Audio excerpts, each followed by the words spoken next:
한국 사회의 양극화, 극단주의, 음모론과 트라우마 치유의 필요성. 1. 문제 제기.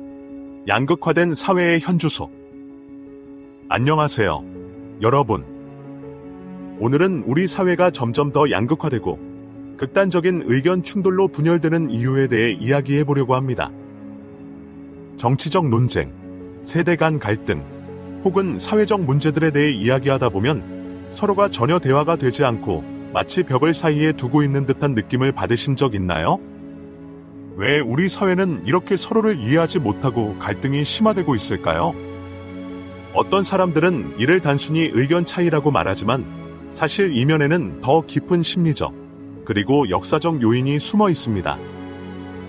그렇다면 이 극단화의 뿌리는 어디에 있을까요?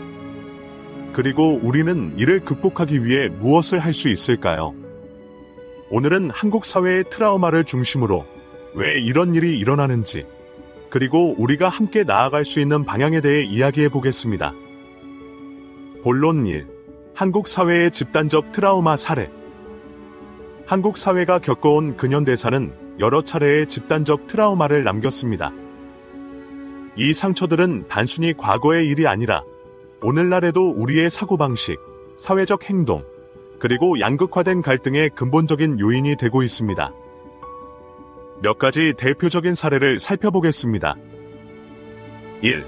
일제강점기 1910, 1945. 집단적 정체성 상실. 한국은 일제강점기를 통해 민족적 자존심과 정체성을 심각하게 훼손당했습니다. 일제의 문화말살 정책, 한글 사용 금지, 창씨개명, 과경제적 수탈은 한국인의 정체성을 억압하고 희생시켰습니다. 이러한 억압은 아직도 한국인들의 집단적 무의식 속에 열등감과 분노로 남아있으며 다른 민족이나 외국인에 대한 경계심으로 나타날 수 있습니다. 위안부 문제. 수많은 여성들이 강제로 동원되어 성적 학대를 당했던 경험은 지금도 사회적 트라우마로 남아있습니다. 위안부 생존자들의 고통은 단지 그들 개인의 문제가 아니라 한국 사회 전체가 해결해야 할 과제로 여겨지고 있습니다. 2. 한국전쟁 1950, 1953. 분단의 상처. 한국전쟁은 단순히 남북 간의 군사적 충돌이 아니라 수많은 가족과 지역사회를 영구적으로 분열시킨 사건이었습니다. 전쟁 중에 발생한 이념적 갈등은 이웃과 가족을 서로 적으로 만들었고 지금도 남북관계와 국내 정치에서 깊은 분열의 원인으로 남아 있습니다. 전쟁 난민. 전쟁으로 인해 삶의 터전을 잃고 고향을 떠나야 했던 사람들의 상처는 아직도 치유되지 않았습니다. 특히 전쟁 고아와 이상가족 문제는 한국 사회의 지속적인 아픔으로 남아 있습니다. 3. 군사독재 시대 1960에서 1980년대. 민주화 운동의 희생. 5.18 광주 민주화 운동과 같은 사건들은 당시 억압적인 정권 하에서 자유와 정의를 외치던 시민들이 국가에 의해 잔혹하게 희생된 사건들입니다.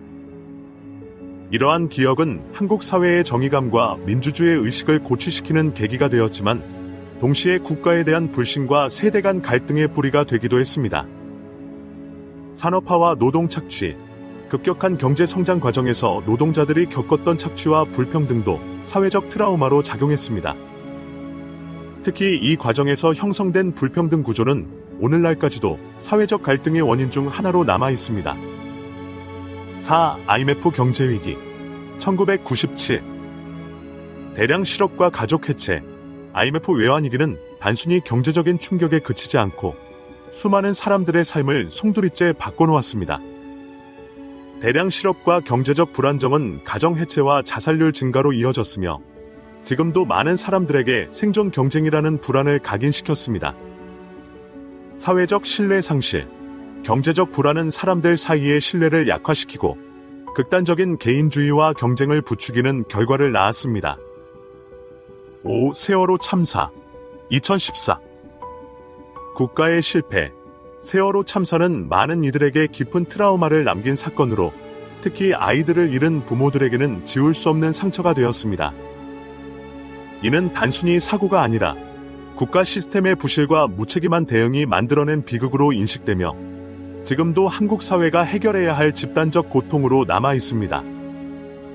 사회적 분열, 세월호 참사를 둘러싼 정치적 논쟁은 사건 자체의 비극을 넘어 사회적 양극화를 심화시키는 결과를 낳았습니다. 이 모든 사건들은 한국 사회의 집단적 정체성에 깊이 새겨져 있으며 오늘날의 극단적인 갈등과 분열의 밑바탕이 되고 있습니다. 하지만 이러한 트라우마를 인정하고 치유하기 위한 노력을 통해 우리는 더 나은 미래를 만들어갈 수 있을 것입니다. 이제 우리가 할 일은 이 상처들을 직면하고 공감과 이해를 바탕으로 함께 치유의 길로 나아가는 것입니다.